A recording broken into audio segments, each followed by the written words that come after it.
Hi, Jerry. Um, Good to see you again. And you and I know each other for quite some time. I'm so delighted that you joined the board of Cavitation Technologies. You're an expert in the industry, and I think you're going to be invaluable to help our company to grow and become much bigger than currently we are. For my shareholders, or for Cavitation Technology shareholders, give us a little bit of your background.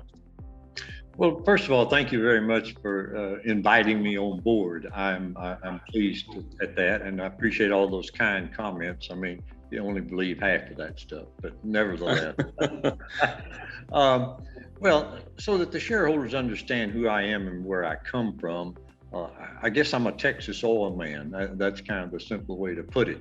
But I've been in this industry for over 50 years. And I've worked in all aspects of it. I've been involved in the upstream, from exploration and production to doing refining. I've been in the midstream, the downstream. I've worked globally in the various areas of the business. I've been involved in oil and gas facilities. I've done LNG work. I've done petrochemicals. So I've got a kind of broad scope in the industry. My career was with Exxon, and I retired from them a few years back as lastly the president of the Arabian Gulf region. So I had responsibility for all of Exxon's operations in the Arabian Gulf. After that, got involved with a lot of consulting. I'm with various companies doing things. And of course, as you know, along the way, your shareholders should know that you and I made contact through some mutual friends, and that just we kind of hit it off, and it gave me an opportunity where I could maybe get in there and make a difference. Help right. Well, your career is impressive. I mean, working for Exxon, Exxon is still the largest oil company. Well, now you're gonna start an argument there, because there's a lot of people from BP and Shell and all, and so it's like any statistics. It depends on which metric you use, but it's definitely one of the largest companies in the world, and certainly has been around like now over 130 years or so. So it's big enough to make an impact. Let's say that. Give me a little bit. What's your outlook on the industry? Because we're treating water, and for example, in fracking. But what's your outlook on oil and gas in general? I mean, we have this, peaks and valleys sometimes. 2020 was a tough year because in my lifetime, for the first time I've ever seen oil hit one day minus $38 a barrel, minus 38. I couldn't believe my eyes. Yeah. I know it's an aberration, but it's an interesting concept, though, the way oil and gas works. Let me start it this way by saying that oil per se is still the lowest cost, most cost-effective source of energy that we have. There's plenty of room for other alternative sources to do things, solar and wind and hydroelectric and geothermal. But in the lifetime of everybody that you and I talk to these days, for the next 100 years, there won't be anything that will really overtake oil and gas. It has had its ups and downs because it follows the flow of the world's population's needs. There's three things people need. They need food, they need housing, and they need energy.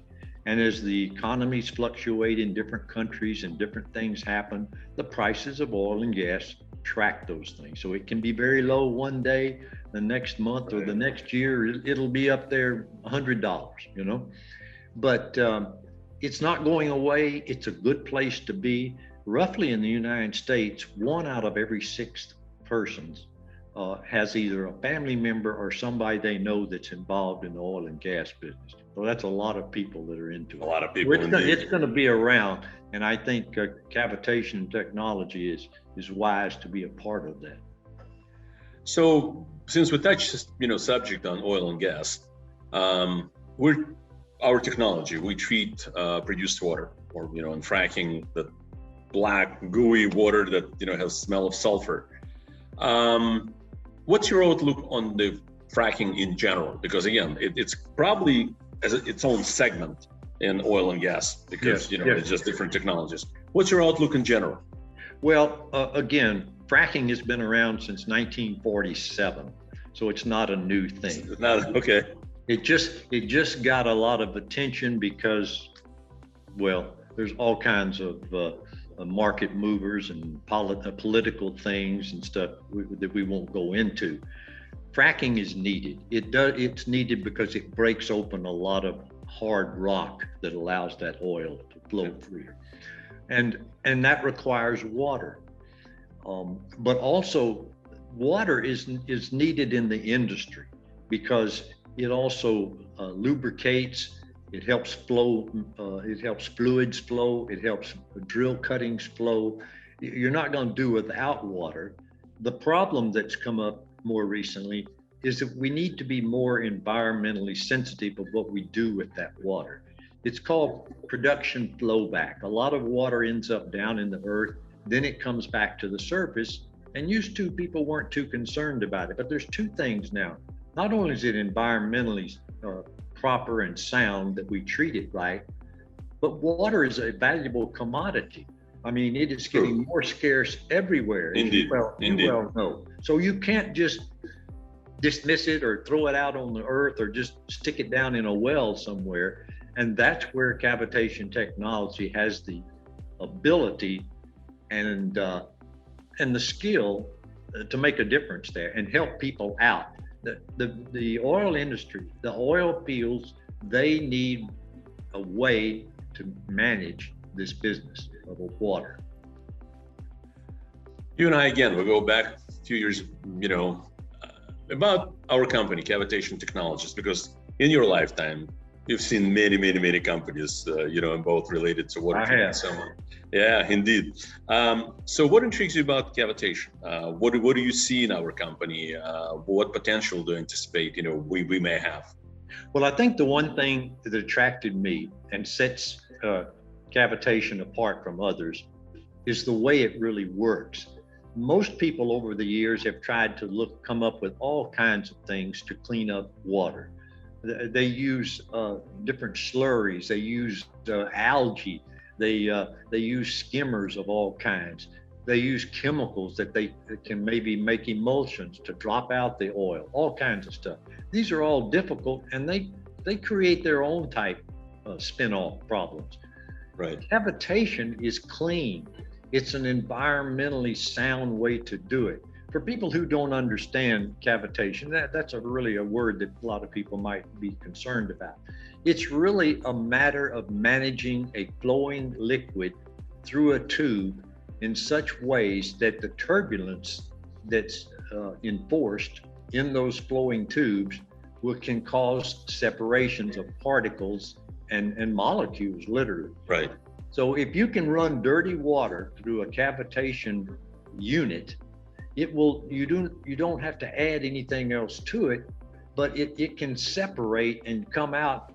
It goes in dirty and comes out clean. That's the simplest way I can say it. Right. Well, like I said, I'm truly delighted, to have you on board of Cavitation Technologies.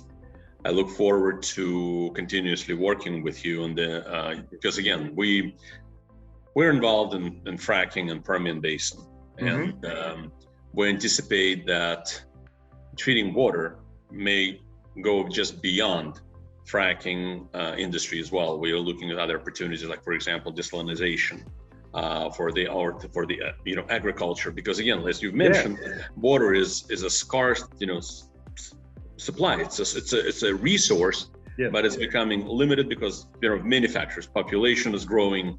We're more become industrialized and so on and so forth. So frankly, I truly look forward to working with you. I'm delighted to have you on our board. This is the first introduction our shareholders will have to see you, and look forward to continue working with you. Well, I hope to be able to get out there on the ground and speak to a lot of your shareholders and get to talk to people and tell them that I'm an oil guy that knows the value of water, right. And knows that cavitation is a way to do it right. So thank you for having me join your company, and I look forward to some good years ahead. Awesome. Jerry, awesome. Thank you very much. Well, good to have you. Thank you.